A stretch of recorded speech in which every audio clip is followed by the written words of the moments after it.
I believe in all of you. Great. All right, now, please welcome our special guest, Ruby Sue herself, Ellen Latzen.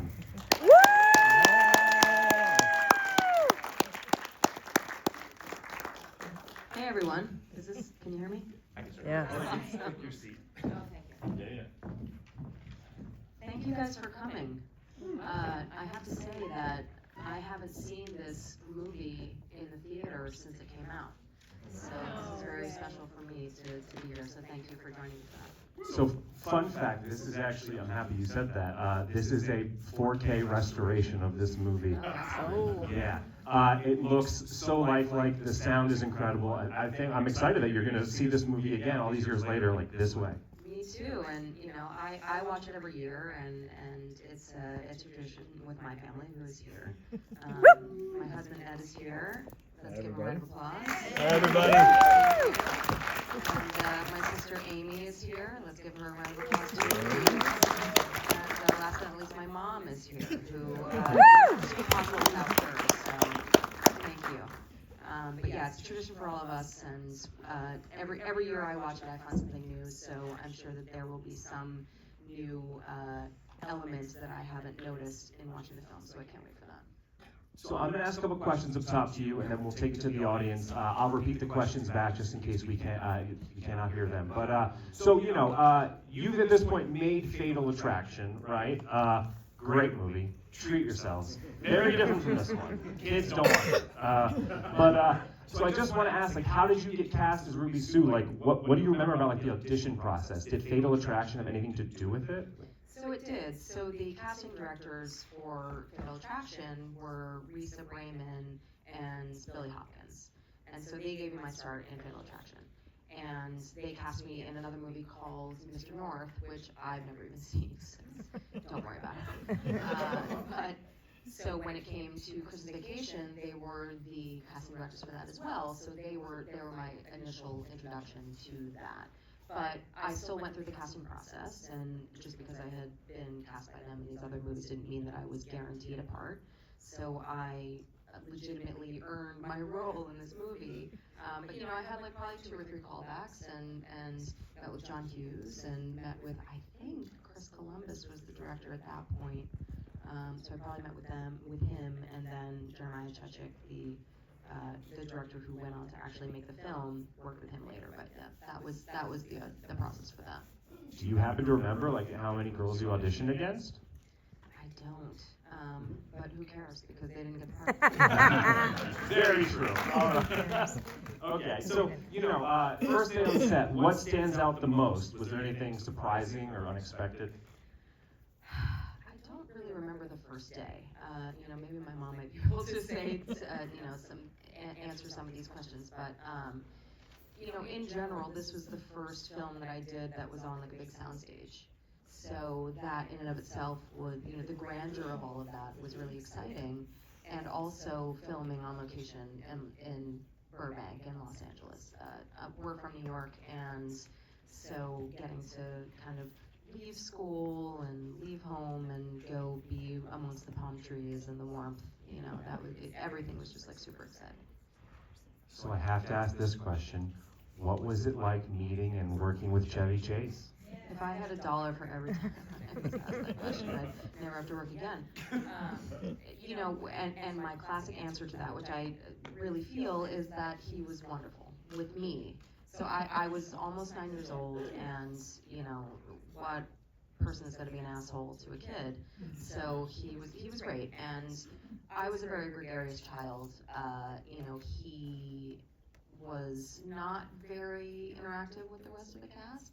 And so I wanted to spend time with him, and so in between scenes, I would go up to his trailer and knock on the door and, say, hey, can we like play cards or whatever? And I just wanted to be around him.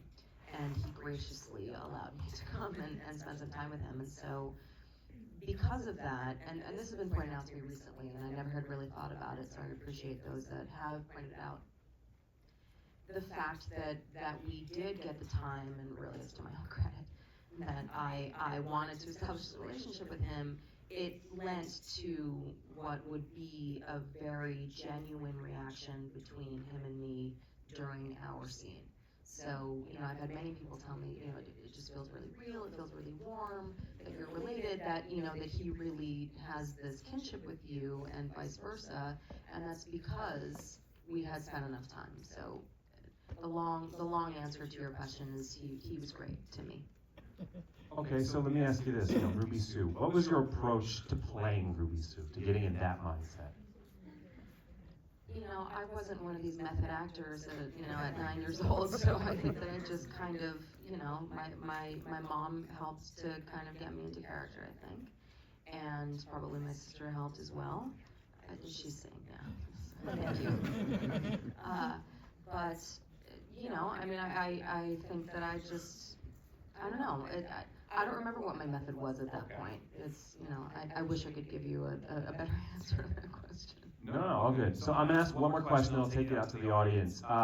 Was there ever, you're shooting a scene, and that it was just almost impossible to get through because you were laughing so hard? Or did anybody ever get stuck on a line or something? I think that a lot of the humor went over my head because it was so young. There was a lot of slapstick, right? I mean, and that is the beautiful thing about Chevy Chase and all of these amazing people that were in this film is that they all brought this comedic element to the movie.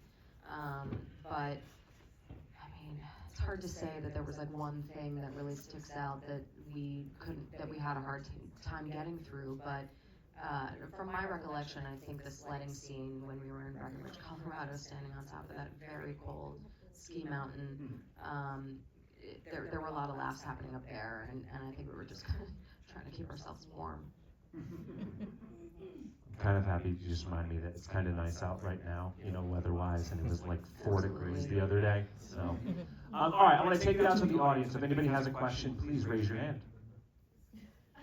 I see one. Okay. Right Yes. Yes.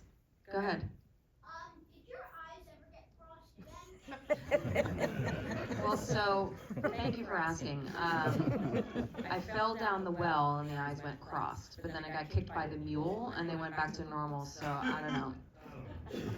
They're normal now. I mean, I don't know if you can see them, but yeah, they're not crossed. Yes, right here. So what was the atmosphere on set? Was it fun and chaotic, or was it more structured? I think it was both. It was a very professional environment, but there was a lightheartedness as well. So, you have all of these comedy greats, so they're all going to kind of be bringing their, different character to, not only the characters that they're playing, but their personal characters to the set and to the atmosphere. So there was a lot of joking, there was a lot of laughing, but, there was a seriousness as well because we're trying to make a film. But generally, yeah, it was the best, from my recollection, it was the best combination of both. That's a great question, thank you. Yes, right there. How was your relationship with Beverly D'Angelo? She was great. Between Beverly and Miriam Flynn, they were both very motherly. And my mom was there the whole time, so I had my actual mom there, but to have these adult figures who were female that could kind of step into this mother role as well, very nurturing, very loving.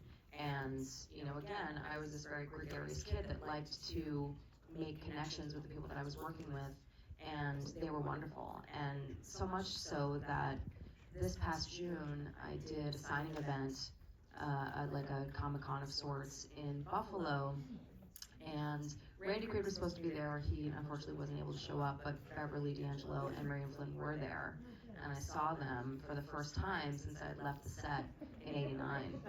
And for me, I was just so thrilled to see them, but I would love to have put myself in their brains to see them see me all these years later. Ruby Sue's grown up, and she's an adult, and she's a mom, and she's got boobs, and all these crazy things, and they were so warm still and wonderful, and all the hugs and everything, and to this day they're still fantastic. Thank you. Yeah, thank you. So this may actually be somebody else's question. Maybe several of you have this question. So what was it like working with Randy Quaid? I get that one too a lot, and I sort of remember the least about him. And I just did a podcast interview the other night, and it came up, and through talking to this guy that was interviewing podcast, I realized, and I never really thought about it before, he said, you know, you didn't really have any interaction with him in the movie. And I said, you know, you're right, and I hadn't really thought about that before.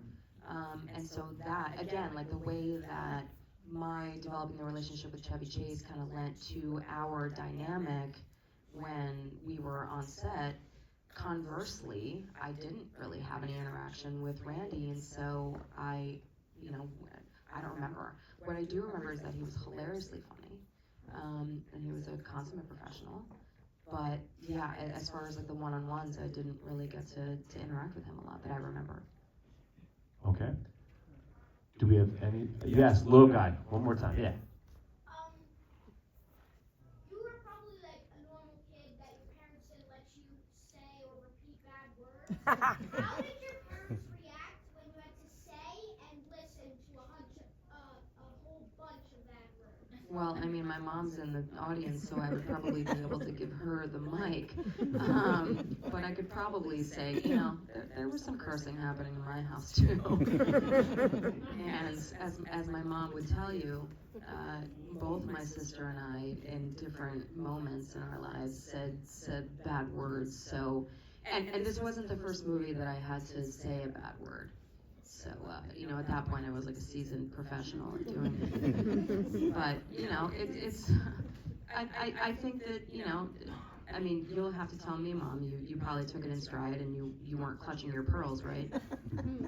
Don't even have pearls. Right, exactly. She doesn't even have pearls to clutch, so it's fine. And it's kind of the same way that I act around my own kids, so, you know. But you shouldn't, Cursing happens. But you shouldn't curse. All right. Do we have another question? Yes, right here. So, quick one. John Hughes. So, I remembered that he had, you know, been instrumental in writing and so forth. Did he ever show up on set?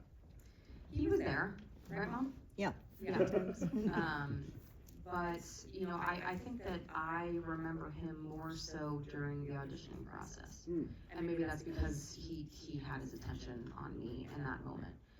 But yeah, he was there. And I mean, did he like have notes? Was it? He, excuse me. Sorry, not to put you on the spot. He told me that Ellen was a dream, and let's see. He said if she makes it through adolescence, she will be a fantastic adult actress. Well, there you go. Thank you.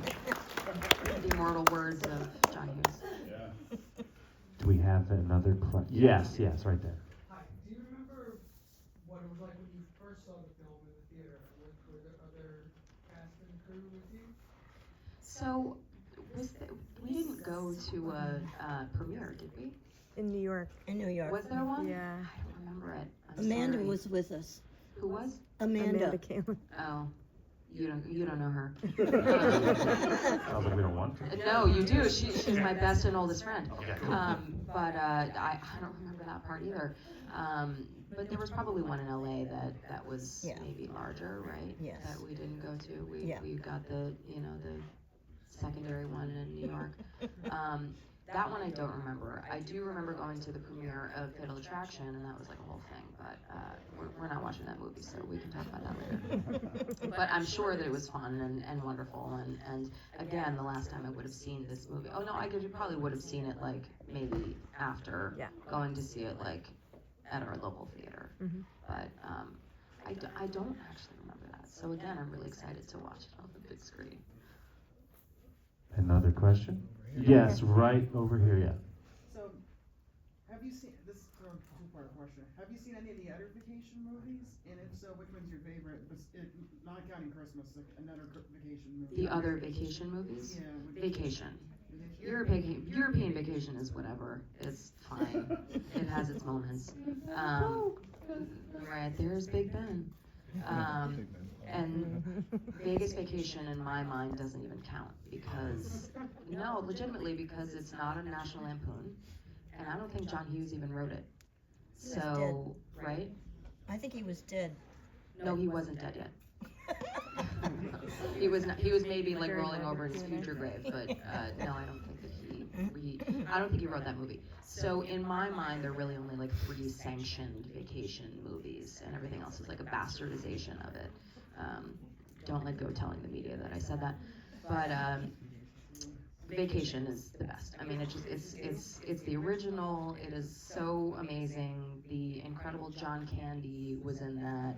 Harold Ramis, you know, like it had all the elements of a perfect film, and that one, of course, is of. I mean, of course, I'm partial to Christmas Vacation, and I was young. I was only, you know, maybe even 3 years old when Vacation came out, so.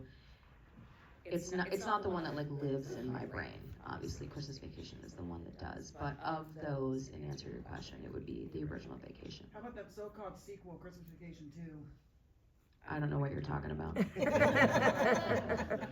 That's not a no. That doesn't exist.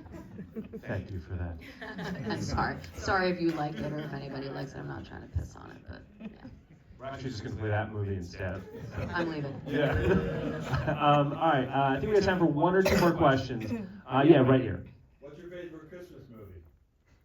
So, of like the classics that everybody loves and we would consider like the modern Christmas movies, A Christmas Story is my favorite. I've been watching it for my entire life, and my mom grew up in the Cleveland area, and so she always said, this was like my childhood, and so I think there was like a kinship that I felt with it, and also in my mind it's like the perfect movie. It is just so fantastically done, and I mean I still to this day laugh at it. And I think growing up too, all the TBS 24-hour runs, I've seen it so many times, and I'm not sick of it. But the one that gets the sort of second place, I would say, is Emmett Otter's Jug Band Christmas. For those of you that don't know that movie, it's a Jim Henson film, and you know, Muppets, and my sister will agree with me because is that your favorite? It's up there, definitely. Oh, okay. Yeah, I mean, I always answer that question with Christmas Vacation. Yeah. Okay. Oh, okay. Yeah. But yeah, it is amazing, and I have been really trying in vain to get my 2.5-year-old into it, but maybe next year. I think it's a little too early, but those are my like 2 favorites. You know, I just want to say to you, according to my Letterboxd, I have seen over like 7,000 movies. And as a film programmer, it's kind of good to see movies. I had never even heard of that movie until you literally just said that, and I feel like I need to retire from programming now. Or you just need to watch it. I mean, that's gonna happen. You said so many words that I love. The Muppets, you know, Jim Henson, like I'm in. So, all right. The best. All right, guys. I think we have time for 1 more question. Does anybody have a question? Yes, right there. I was just curious. From what I understand, there's no way of knowing that when you were filming the movie that you would know it would have the life that it's had after filming. But is there anything that you could see that was special during the filming that would have the longevity that it would have, or something that surprises you that you're like, I cannot believe so many years later that people continue to just love this movie and celebrate it. So I don't think anybody knew that it would have the popularity that it does, and it's almost like it grows more every year. But I think that we all knew that we had something great going on. We had an amazing cast and a fantastic script, and we had a lot of fun doing it. But you know, and again, my perspective is like from a kid's, so it's going to be limited as far as the scope of like the bigger picture of all of these things, right? I don't know that there was like a specific moment that we were like, yeah, this is the shit, or you know, people are going to really like love this. But I think it all happens in retrospect, and you know, you look at it in hindsight, and it's like all of these moments that happened, whether they were scripted or whether they were improvised, or you know, it was magic that happened that now was going to be presented to you in this movie. And we didn't know that all of these years later it would be so revered and so loved and such like a really cherished part of so many people's traditions. And that's my favorite part of being involved in this movie, is knowing that literally millions of people have watched this movie, they love this movie, they name their fucking pets after me and other people, and you know, and that's not lost on me at all. Like, I'm so humbled by that. And so, you know, the fact that you all came out to watch this, and you're gonna quote along, and I'm gonna quote along right with you, and I'm gonna sit here, I'm gonna watch it for the first time on the big screen in 36 years, and like, I'm getting choked up thinking about it. It's magic. So thank you guys for that. So that was a perfect last question. Darn it. Sorry, Beth. Can I just ask one quick question? Yes. But that was a Make it very quick. perfect last question. Are you planning on getting back into acting, and do you have anything on the horizon? Oh, well, thanks so much for asking. Actually, another perfect question. Yes. Thank you, yes. This is why I invited her. The answer is yes. So after all of these years, leaving the industry and trying in vain to live a normal life, I have come to terms with the fact that actually acting is the thing that I love the most and that I'm probably the best at. And so I have spent this past year putting the wheels in motion to get my acting career revived. Thanks to basically everybody in my little reserve section over here. Beth Klosnitzer is the one that just asked the question. She was the first person to help get me into the local film scene here in the Lehigh Valley, has been instrumental, and my manager, Kathy Patterson, who is sitting to her right, who is here as well. Both of these ladies, as well as my husband and my family, that are all here to support me, not only here, but through life. All of these people are here to help propel me back into hopefully what is going to be a second chapter of a very successful career. So I have done a few things this year, and I've got another one. I don't know if Jared Haas is in the audience. There he is! And his wife, who I can't wait to meet you. We'll talk later. I will be taking part in his upcoming film. He's been filming for a while now, but we're gonna hopefully in February I will be taking part in his film. So yeah, lots of exciting things, and this is like the next chapter for me. So this is what I was, and I hope that you all look forward to what is yet to be. So thank you. I actually think that's a perfect way to introduce the film. So I'm going to just end it with this, guys. There are no trailers. We're going to get off the stage, hit play. The movie will begin. If you have a VIP meet and greet ticket, after the credits end, we will do that. Just make your way over here and start a line, and we'll call you up. It'll be a very simple process, okay? All right. Wait, can I do a selfie? Oh, yeah, of course. Yeah. I don't know if we have to like sit here for the round. Drop it.